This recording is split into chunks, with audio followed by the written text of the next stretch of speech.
Hey there, horror fiends. Alright, so I do want to do a little review of what I consider an 80s gem hybrid horror film from the mid-80s. And I know a lot of horror fans are also a big fan of this film as well. And that film is, boom, Night of the Creeps.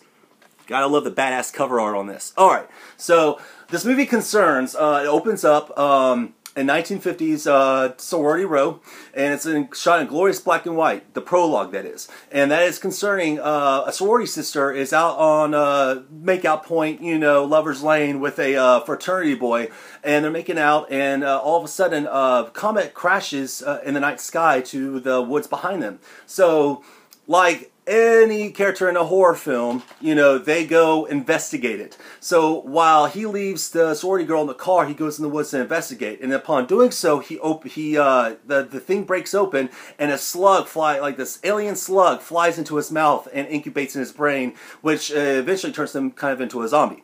Okay, while that's going on, the girlfriend, the sorority girl, is out in the car, and there is an escaped mental patient guarded with an axe roaming that highway. And of course, like in horror movie fashion, she gets the whack to the head. Okay, so you jump to the 80s. Now it's in color, and you are introduced to the characters Chris and JC, and they're pretty much like college dorks.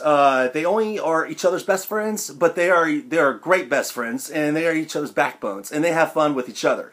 And in doing so, they are at a party. I believe what it is a fraternity party, and it's rush week, and they find this girl they really like named Cindy. Well, the main character Chris does. And he wants to kind of wow her. So they take it upon themselves to rush the fraternity they're at the party at. Which, them being dorks, is not going to really go fly well. So the fraternity brothers make them do this kind of stupid prank involving stealing the corpse from the university's laboratory.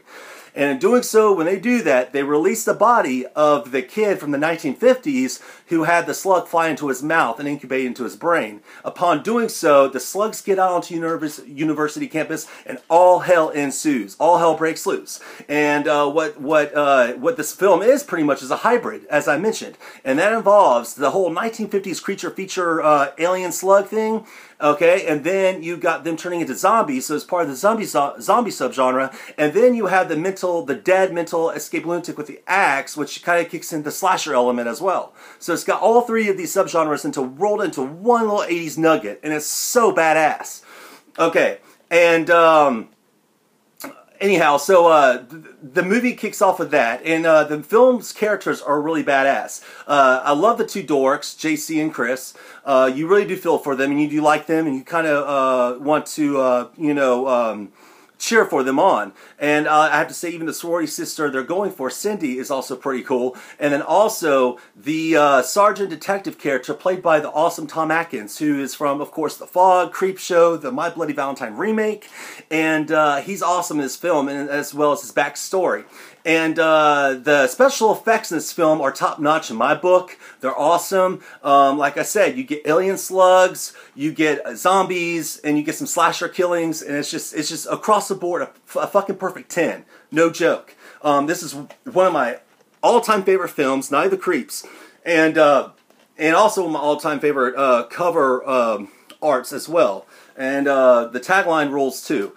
But anyhow, so enough about that. But if you ever come across this film on Netflix, Night of the Creeps, definitely check it out. It's not disappointing whatsoever. Even if you're not really a fan of old school horror, there's still an element of fun to be had. I mean, the whole movie spells F-U-N, nothing more, nothing less.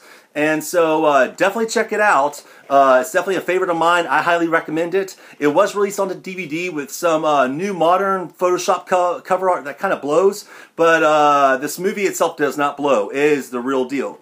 And I think most people will enjoy the hybrid nature of this film. It being, again, slasher, zombie, and alien creature feature. And as well, it's directed by the awesome Fred Dekker, who also wrote it. And people who know who Fred Dekker is, he wrote the movie House from the mid-80s, and he also wrote and directed The Monster Squad, which that movie alone is fucking badass and speaks to the kid and all of us horror fans. So definitely check it out sometime if you come across it on Netflix streaming or on DVD or Blu-ray, whatnot. So that's my thoughts on this. Awesome movie. Can't go wrong. Peace.